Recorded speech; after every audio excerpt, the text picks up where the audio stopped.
بسم اللہ الرحمن الرحیم۔ حضرت قزع رحمۃ اللہ علیہ فرماتے ہیں کہ میں حضرت ابو سعید خدری رضی اللہ عنہ کے پاس آیا اور وہ لوگوں کو فتویٰ دے رہے تھے اور لوگ ان پر جھکے جا رہے تھے، تو میں تنہائی میں ملاقات کی غرض سے انتظار کرتا رہا۔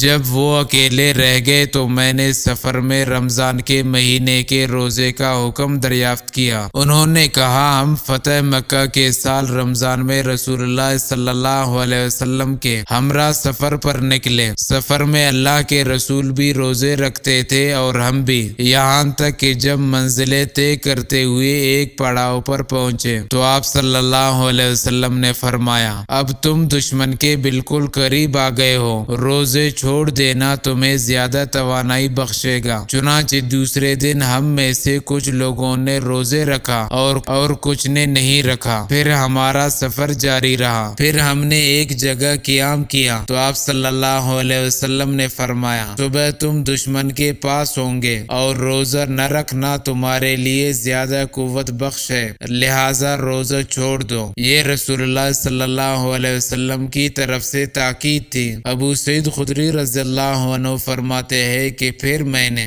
رسول اللہ صلی اللہ علیہ وسلم کے ساتھ اس سے پہلے بھی روزے رکھے اور اس کے بعد بھی۔ حضرت عائشہ صدیقہ رضی اللہ عنہ فرماتی ہے کہ رسول اللہ صلی اللہ علیہ وسلم روزے کی حالت میں بوسہ لیا کرتے تھے اور گلے مل لیا کرتے تھے، اور آپ اپنی خواہش پر تم سے زیادہ قابو رکھنے والے تھے۔